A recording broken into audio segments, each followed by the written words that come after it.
The alarm bells rang through the central command station of the Galactic Council. The sound was loud and sharp. It had not rung like this for over 200 years. Commander Zareth jumped from her chair.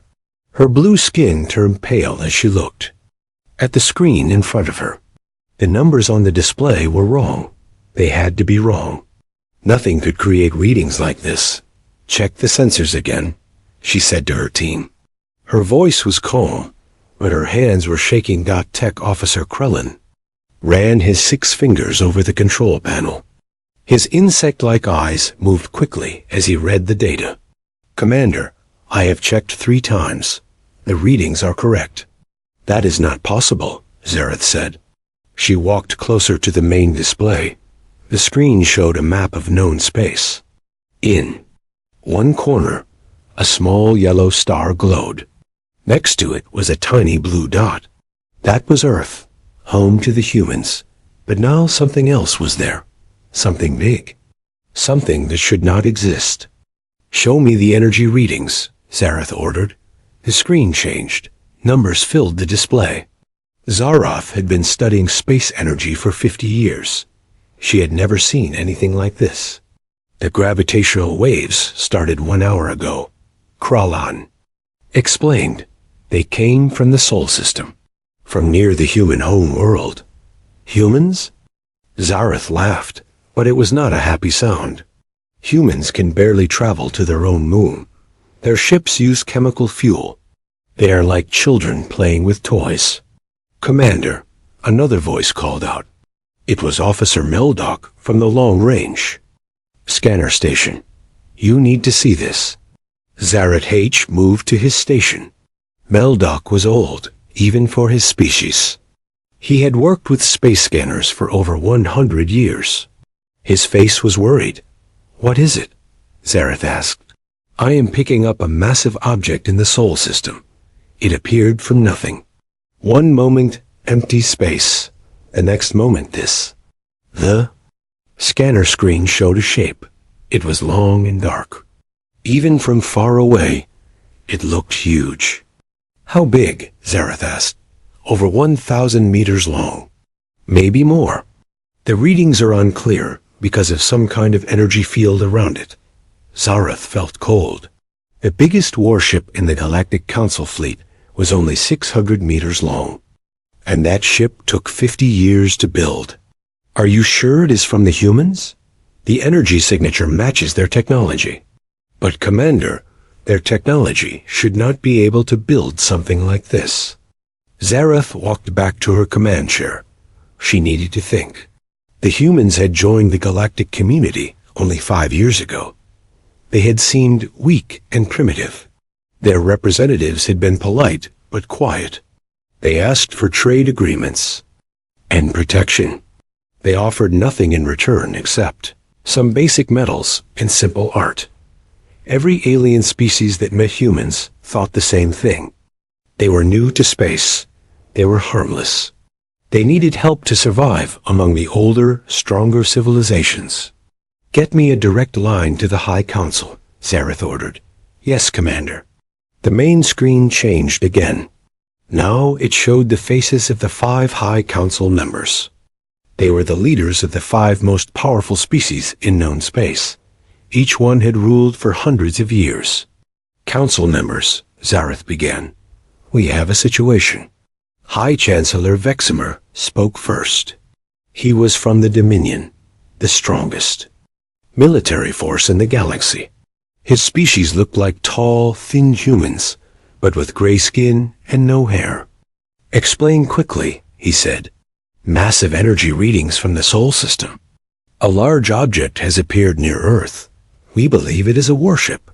A human warship? Chancellor Veximer laughed. Impossible. We have reports on their military. They have small ships with weak weapons. Nothing that could threaten anyone.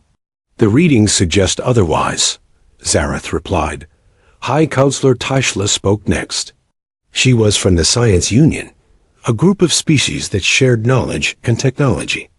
Her people were known for being very smart. Show us the data, she said. Zareth sent the information to their screens. For a few minutes, the council members were quiet as they read. "This cannot be correct," High Counselor Taishla said finally. "The energy output is massive. It would take our best shipyards 20 years to build something like this. Humans do not have that technology." "Maybe they are not humans," suggested High Counselor Gorthan from the Trade Federation.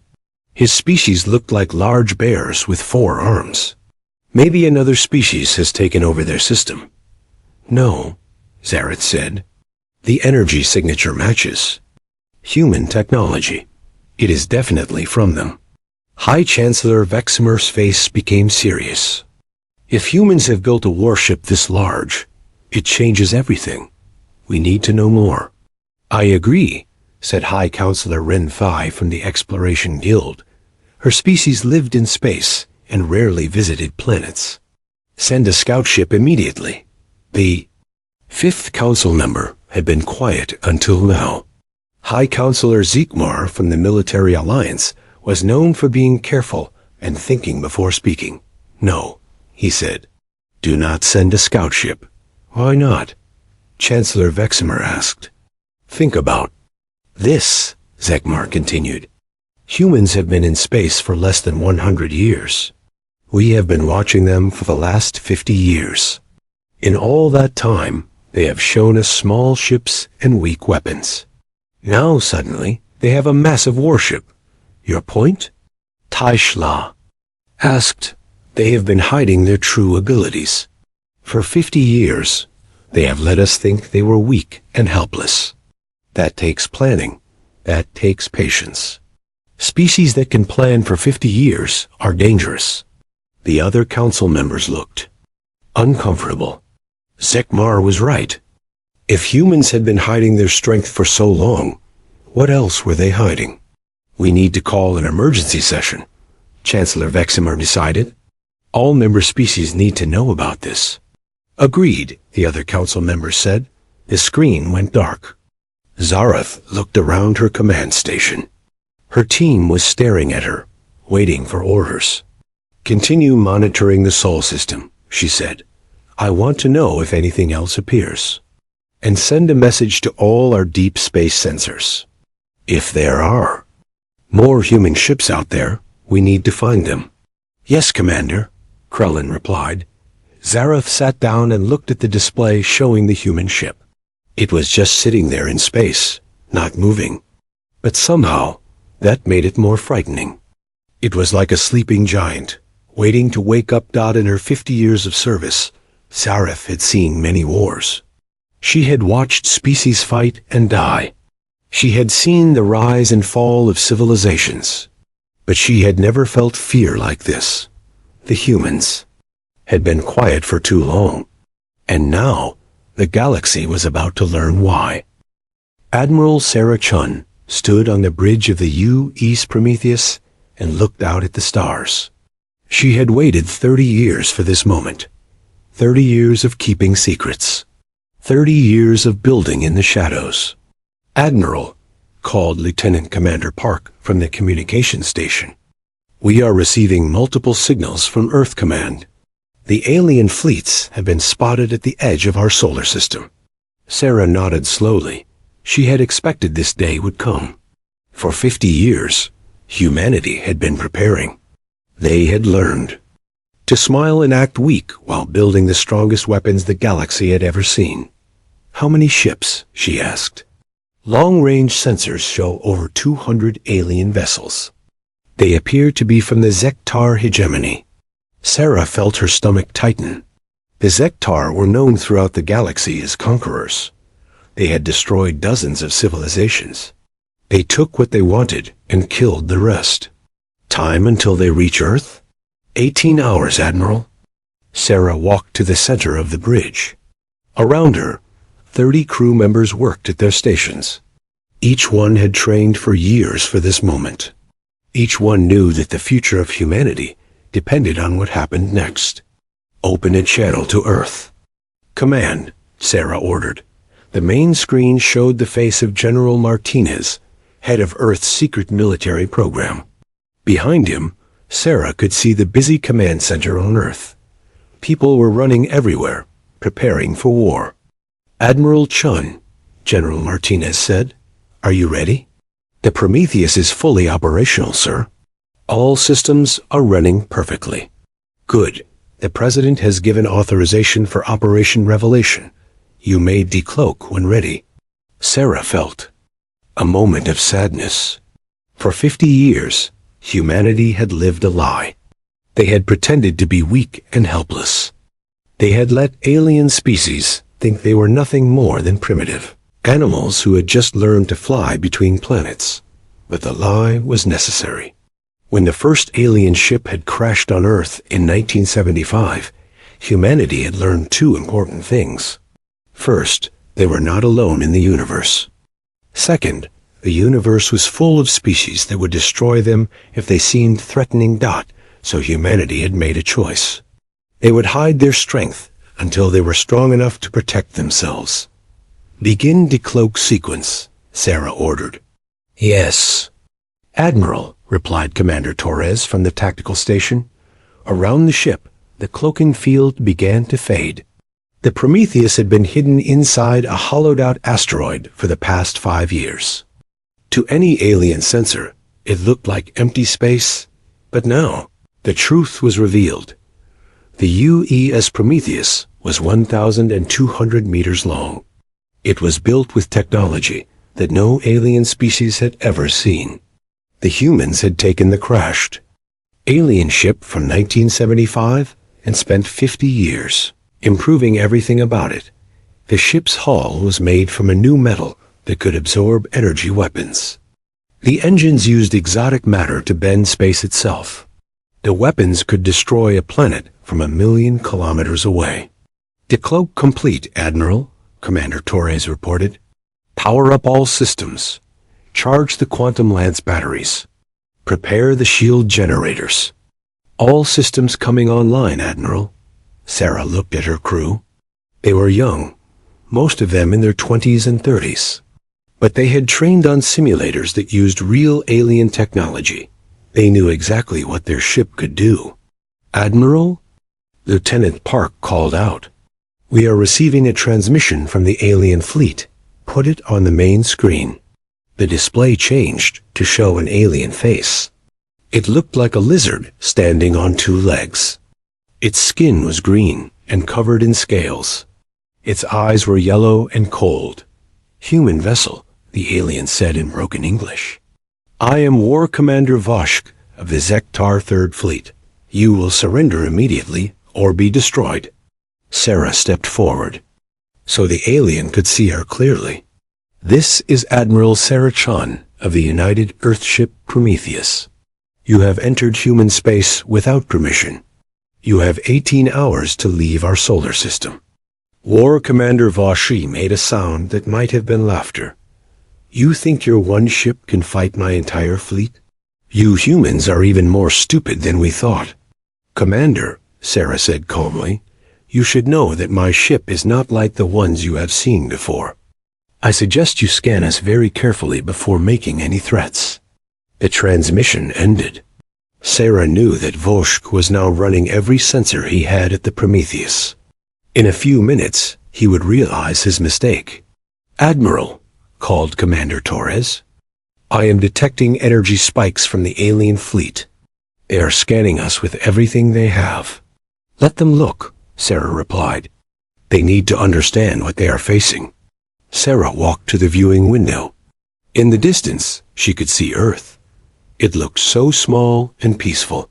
Billions of people lived on that blue planet, and most of them had no idea that alien warships were coming to destroy them. But Sarah knew. Her entire life had been dedicated to this moment. She had been born in 2145, 50 years after first contact with alien technology.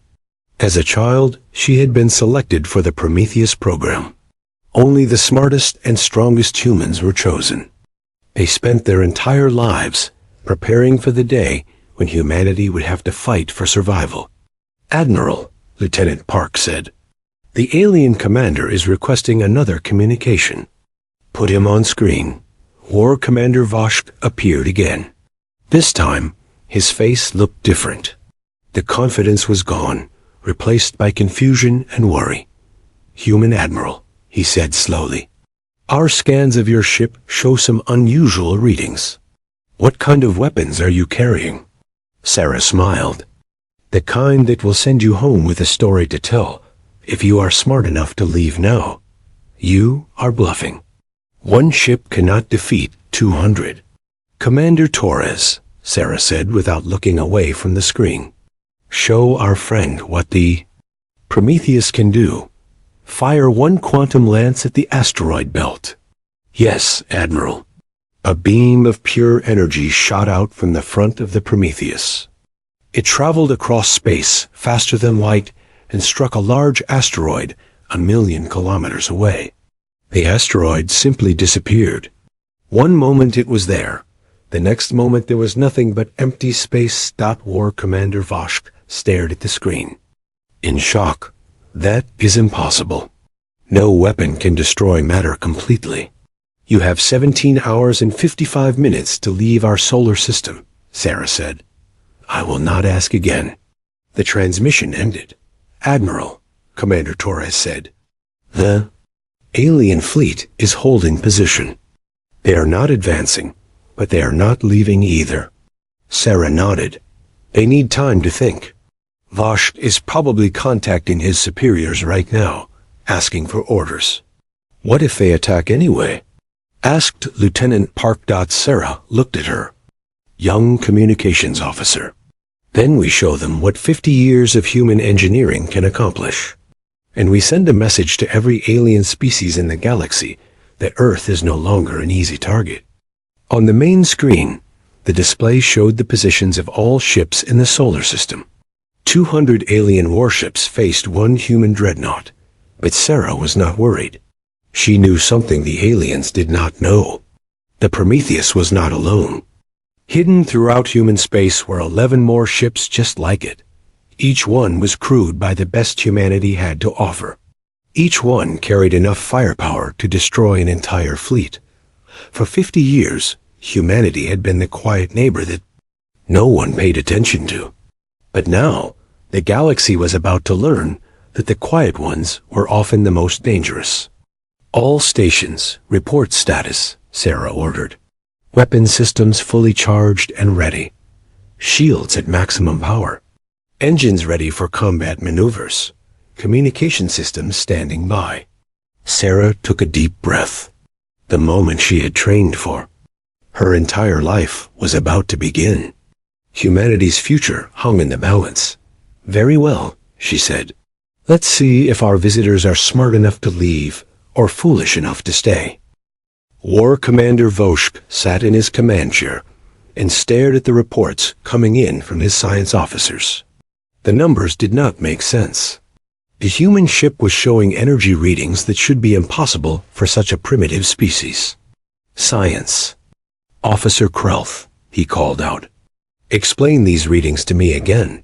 The young Zektar officer looked nervous. "Sir, the human vessel is generating more power than our entire fleet combined. The energy signature suggests weapons and shields far beyond anything in our database." "That cannot be correct," Voshk growled. "Humans have been in space for less than 100 years.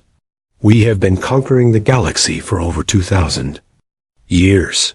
Sir, I have checked the readings 6 times. They are accurate." Voshk stood up and walked to the main viewing screen. In the distance, he could see the human ship. It was large, yes, but it was still just one ship against his fleet of 200 vessels. "Sub-Commander Gorfel," he called to his tactical officer. "What is the status of our fleet?" "All ships are in attack formation, sir. We have the humans surrounded. They cannot escape." Voshk nodded. The Zektar had conquered 43 different species in the past 500 years. They knew how to fight. They knew how to win. "Open a channel to the human ship," he ordered. The screen showed the face of the human admiral again. She looked calm, almost bored. That made Voshk angry. She should be afraid. She should be begging for mercy. "Human admiral," he said. This is your final warning. Surrender now, or we will destroy your ship and then your planet. War Commander, Admiral Chun replied, I gave you 17 hours to leave. You now have 16 hours and 42 minutes remaining. I suggest you use that time wisely. You think we are afraid of your one ship? I think you should be, she said simply. Vosk's anger grew. No one had ever spoken to him like this. No species had ever shown such disrespect to the mighty Zektar fleet. You want to see what happens when you challenge the Zektar hegemony? He shouted. Attack formation. All ships, prepare to fire. The transmission ended. Around him, his bridge. Crew moved quickly to carry out his orders. Sir, Science Officer Krelth said quietly, perhaps we should wait for orders from High Command. Vosk turned to face the young officer. Are you questioning my command? No, sir. But the readings from the human ship are wrong, Vosk interrupted. Or lies meant to make us afraid. The humans are trying to trick us with false sensor readings. All ships report ready to attack, Sub-Commander Gorthel announced. Fire, Vosk ordered. From every ship in the Zektar fleet, energy beams shot toward the human vessel. The space around the Prometheus filled with deadly light as 200 ships fired their weapons at once. When the light faded, Vosk expected to see nothing but debris. Instead, the human ship was still there, completely undamaged. Around it, a blue energy field glowed brightly. What happened? Vosk demanded. Sir, Gorthel said, his voice shaking, their shields absorbed all of our weapons' fire. No damage to their ship at all. That is impossible. On the screen, Admiral Chun appeared again. War Commander, that was very rude. Now it is my turn. The human ship began to move. It was not fast, but it moved with purpose. The front of the ship began to glow with a strange red light. All ships, evasive maneuvers. Vosk shouted, but it was too late. A beam of red energy shot out from the human ship. It struck the Zektar heavy cruiser Revenge directly in the center. The massive warship, over 400 meters long, simply vanished. No explosion, no debris. One moment it was there, the next moment it was gone. The bridge of Vosk's flagship was completely silent. 2,000 Zektar warriors had just died in an instant. Status report, Vosk finally managed to say. The Revenge is gone, sir, Gorthel reported. Completely destroyed. No survivors. How many shots does the human ship have? Unknown, sir. The human ship fired again. This time, the beam struck 2 destroyers flying in formation. Both ships disappeared just like the first one. Scatter formation, Vosk ordered. Do not fly close together. But the human ship was not finished. It turned toward a group of frigates and fired multiple beams at once. 6 ships vanished in a single attack. Return fire. All ships, concentrate your weapons on that ship. The Zektar fleet attacked again, pouring everything they had at the human vessel. But the blue shield around the Prometheus never even flickered. The human weapons, however, continued to destroy Zektar ships with each shot. Sir, Science Officer Krelth said, we have lost 47 ships in less than 10 minutes. At this rate, our entire fleet will be destroyed within the hour. Vosk watched in horror as another group of his ships disappeared under the human weapons. In his long military career, he had never seen anything like this. The humans were not just winning, they were making it look easy. How are they doing? This? He asked. Sir, I believe they have been hiding their true technology from us. Their weapons appear to use quantum energy manipulation. Their shields are based on exotic matter physics. This is technology we do not understand. Another ship died, then another. The human vessel moved through space like a predator hunting prey. It was not in a hurry. It fired, destroyed, and moved on to the next target. "Sir," the communications officer called out, "we are receiving surrender requests from multiple ships in our fleet." "No," Voshk shouted. "The Ziktar do not surrender." "Sir, the cruiser Iron Fist is requesting permission to withdraw. They say their shields are failing and their weapons are useless." Voshk looked at the battle display. Over half of his fleet was gone. The remaining ships were scattered across space, trying to avoid the human weapons. But no matter where they went, the human ship found them. "War Commander," Admiral Chun's voice came over the communication system. "You now have two choices. You can order your remaining ships to leave our solar system immediately, or I can continue destroying them one by one. You have 60 seconds to decide." Voshk felt something he had never felt before in his life. Fear. Pure, cold fear. The humans had not just defeated his fleet, they had made it look like a game. "Sir," Gorthel whispered, "we must retreat. We cannot win this battle." 60 seconds are up," Admiral Chun announced. The human ship targeted the heavy cruiser Stormbringer. The red beam fired, and another Ziktar ship died. "All ships." Voshk finally called out, "Immediate retreat. Jump. To hyperspace. Now." Around the human ship, the surviving Ziktar vessels began to disappear as they activated their faster-than-light drives. In less than 5 minutes, the mighty Ziktar Third Fleet was gone, leaving behind only empty space and the memory of their defeat. "Sir," Gorthel said quietly, "we lost 137 ships. Over 50,000 warriors are dead." Voshk slumped in his command chair. In one battle, the humans had destroyed more than half of his fleet. Not only that, they had made it look easy. The human ship had never been in any real danger. "Set. Course for Ziktar Prime," he ordered. "Maximum speed." "Yes, sir."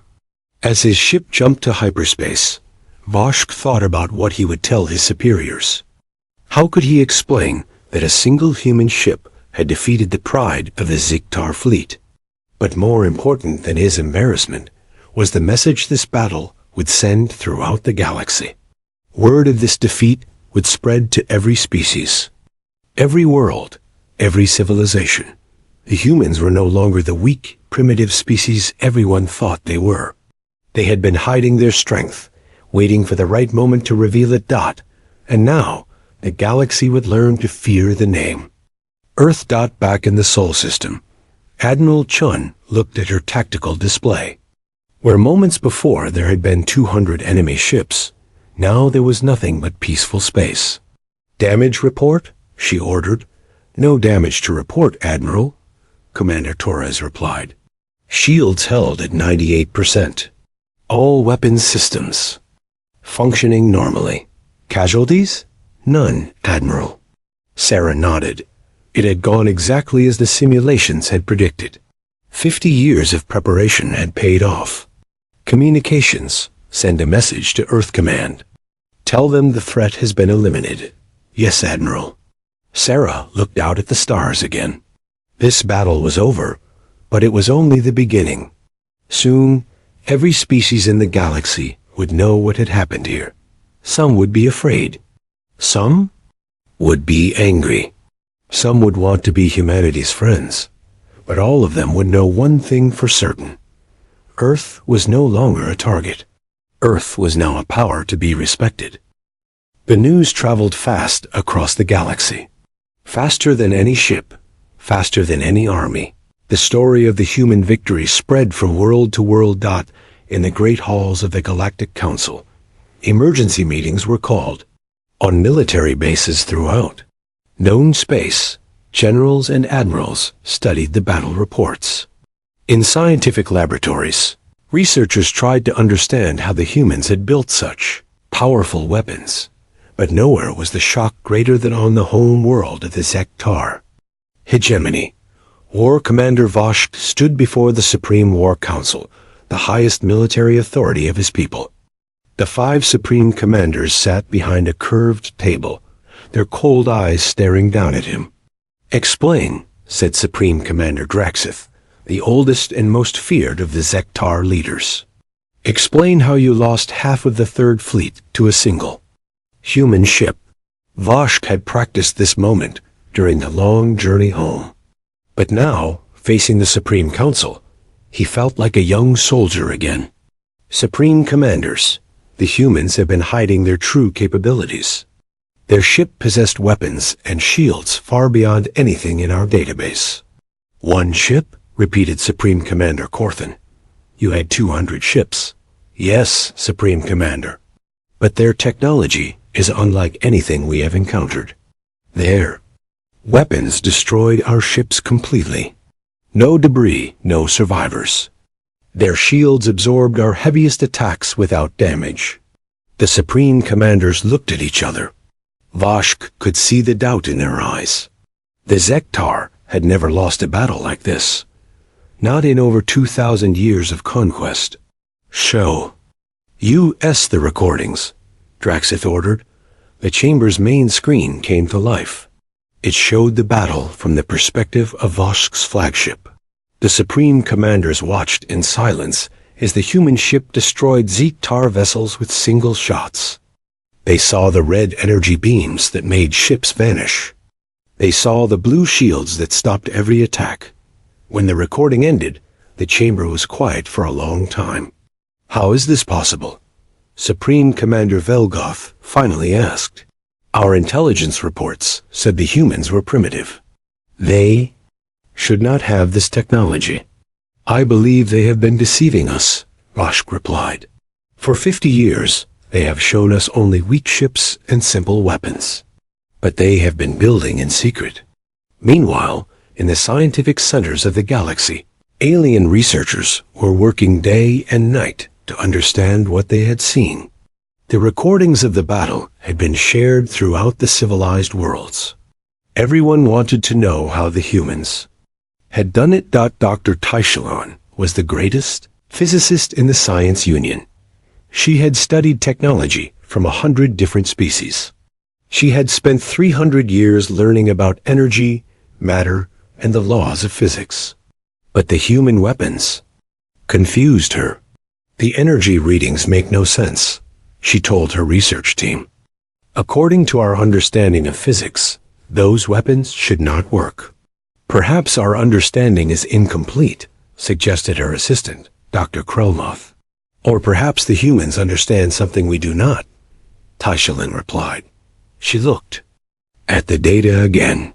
The human ship had used quantum energy in ways that should be impossible. Their shields had manipulated exotic matter to create perfect defense. Their engines had been space itself. "Computer," she said, "show me all intelligence reports on human technology from the past 50 years. The display filled with information. Reports from traders who had visited Earth. Spy data from various alien intelligence services. Technical analyses of human ships that had been observed in space. Not all of it showed the same thing.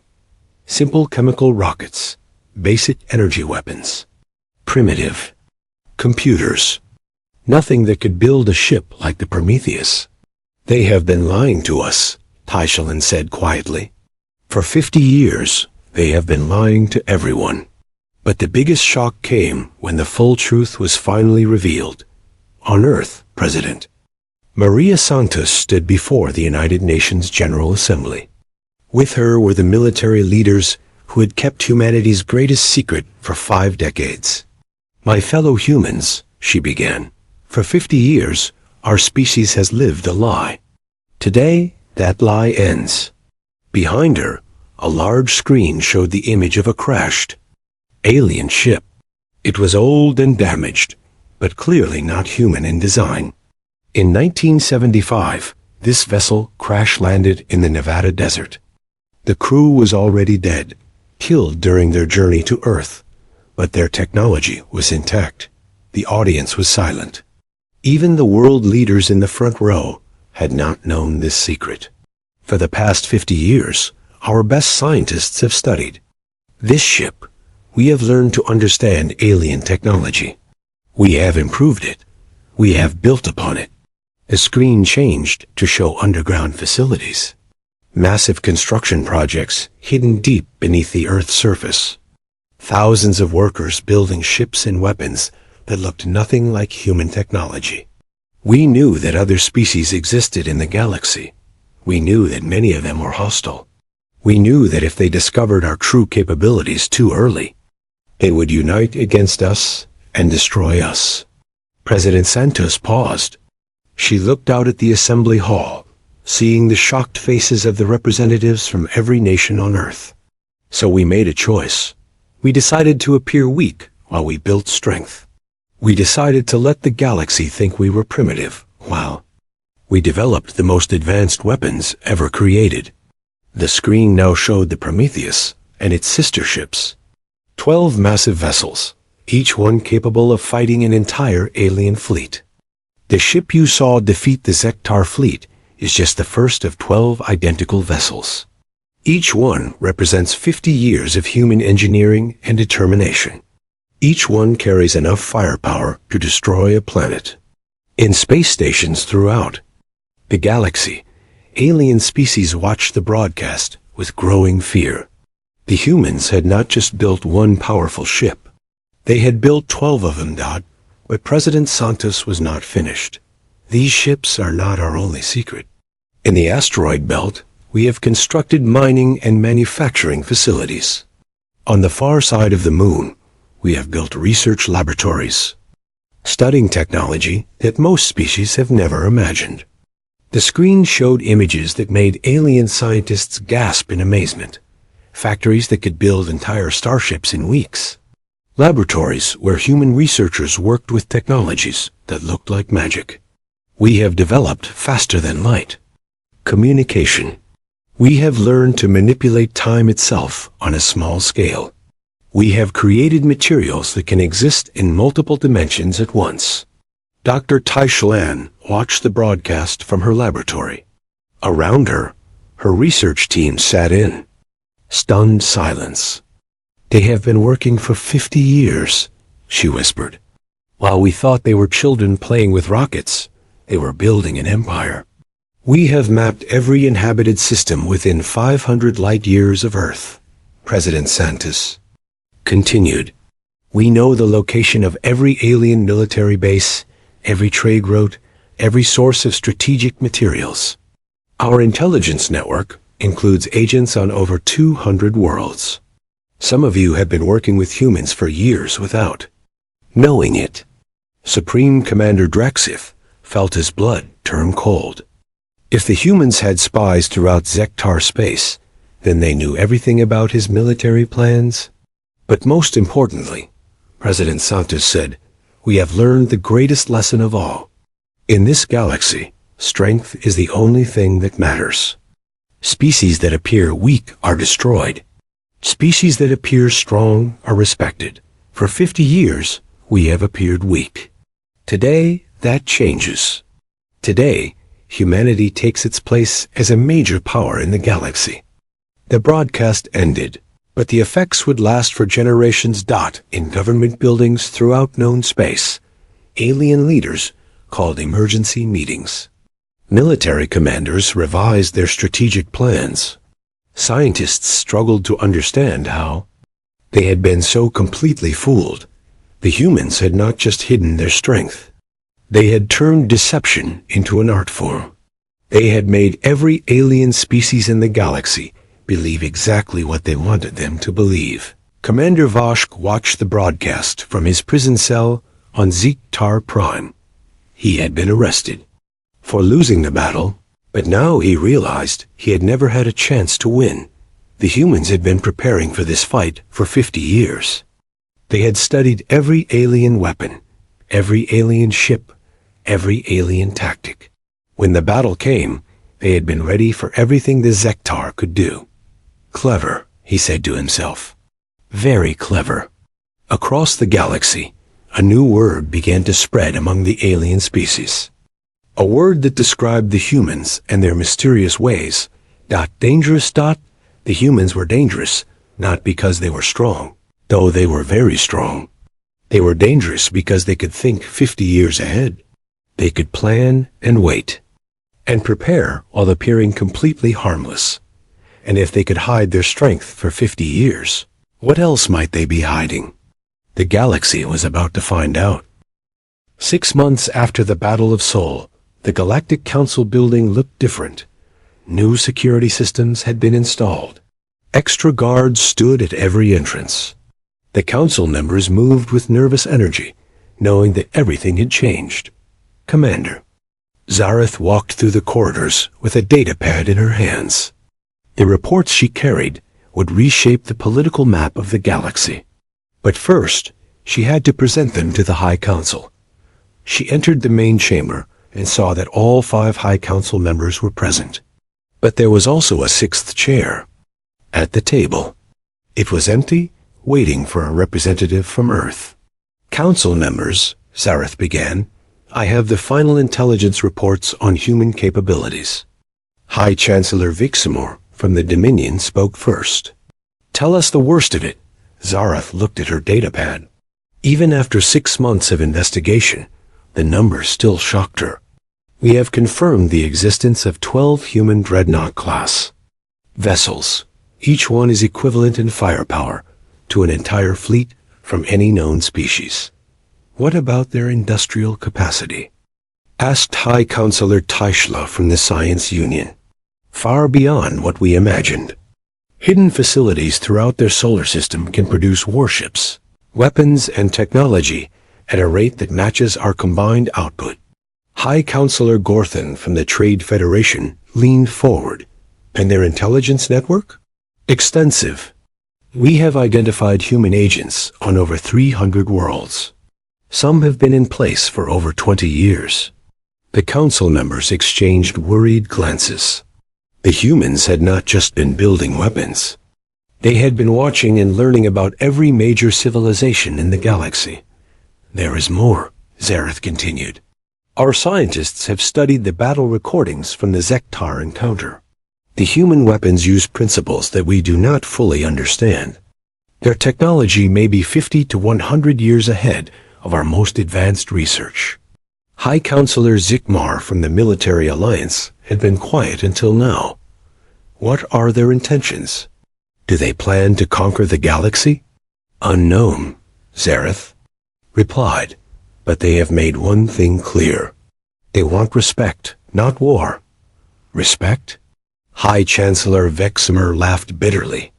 They have earned much more than respect. They have earned fear. The chamber doors opened, and a new figure entered. It was Admiral Sarah Chun, representing Earth at her first Galactic Council meeting. She wore a simple blue uniform with no decorations, except a small patch showing the Earth and Moon. The alien council members stood as she approached. This was a mark of respect, usually reserved for the most powerful species in the galaxy. Admiral Chun, High Chancellor Vexamer said, "Welcome to the Galactic Council." "Thank you," Sarah replied. She took her seat at the table. "I understand you have been discussing my species." "We have many questions," High Counselor Taishla said. "Your technology, your intentions, your future plans." Sarah looked around the table. These beings represented civilizations that were thousands of years old. They had ruled the galaxy for longer than humans had existed as a species. But now they were afraid. "I will answer your questions honestly," Sarah said.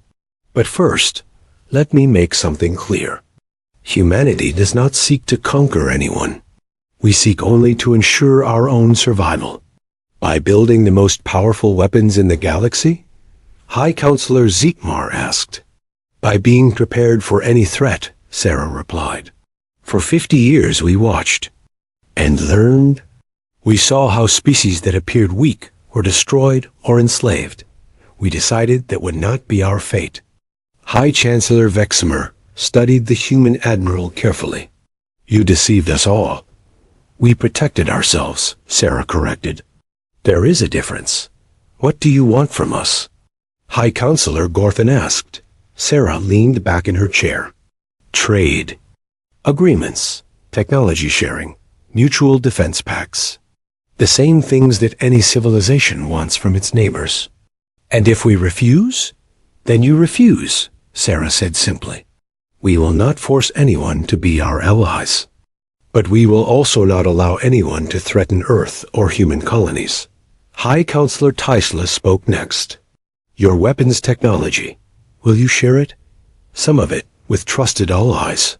In exchange for technologies and resources that we need. Which technologies do you need? Taisla asked with surprise. You seem to have surpassed all of us, Sarah smiled. Admiral, we are good at building weapons and ships. But we still have much to learn about medicine, agriculture, and peaceful technologies. We would like to trade our military innovations for your civilian advances. The council members looked at each other. This was not what they had expected. The humans were offering to share their military secrets in exchange for peaceful technologies. There is another matter, High Chancellor Vexmer said. The Zikar hegemony. They have been planning revenge against your species. We are aware of their plans, Sarah replied calmly. How can you be sure? Sarah touched a control on her datapad. The chamber's main screen came to life, showing a map of Zektar space. Red dots marked military bases and fleet positions. We have been monitoring their activities for months. They are gathering a force of over 1,000 ships. They plan to attack Earth within the next year. The council members stared at the display. The level of detail was incredible. The humans knew exactly where every Zektar ship was located. What will you do? High Counselor Zekmar asked. What we must, Sarah replied. We will defend ourselves. 1,000 ships, Vexmer said. Even your advanced technology cannot defeat such a force. Sarah's smile became wider. Admiral, you still think in terms of the old galaxy. You still believe that victory comes from having more ships. She touched her data pad again. The screen changed to show space near the Zektar home world. Suddenly, massive shapes began to appear as cloaking fields were deactivated. The council members gasped. Surrounding the Zektar home world were 6 human dreadnoughts. They had been sitting there invisible, waiting. We have had ships in position for 3 months, Sarah explained. If the Zektar attack Earth, their home world will be destroyed within minutes. Supreme Commander DarkHFY of the Zektar received the news in his war room on Zektar Prime. Around him, his military advisors stared at the displays, showing human ships surrounding their planet. How long have they been there? He asked. Unknown, Supreme Commander, his intelligence chief replied. They could have been there for months or years. Our sensors cannot detect them when they are cloaked. DarkHFY felt old and tired. He had spent his entire life preparing for war, but the humans had made war impossible. They could destroy his home world anytime they chose. Sir, his tactical officer said, what are your orders regarding the planned attack on Earth? DarkHFY was quiet for a long time. Finally, he spoke. Cancel the attack. Send a message to the human admiral. Tell her that the Zektar hegemony wishes to negotiate. Back in the Galactic Council chamber, Sarah was explaining humanity's vision. For the future, we propose a new system, she said.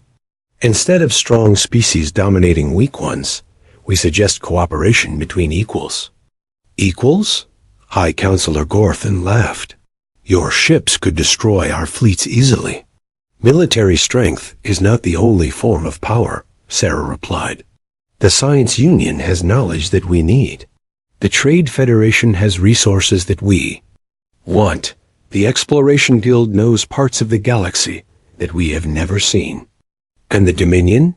High Chancellor Vexmer asked. What do we offer? Experience, Sarah said. You have governed interstellar civilizations for thousands of years. We have been in space for less than a century. We need to learn from your mistakes and successes. Over the following months, the galaxy began to change. The old system of conquest and domination slowly gave way to a new order based on cooperation and mutual benefit. The humans shared some of their military technology with species that proved trustworthy. In return, they received advances in medicine that added decades to human lifespans. They gained agricultural techniques that could feed billions of people on previously barren worlds. Trade flourished as human-protected shipping lanes became the safest routes in the galaxy.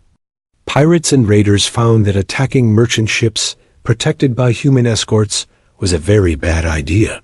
The Ziktar hegemony, faced with the choice between destruction and cooperation, chose cooperation.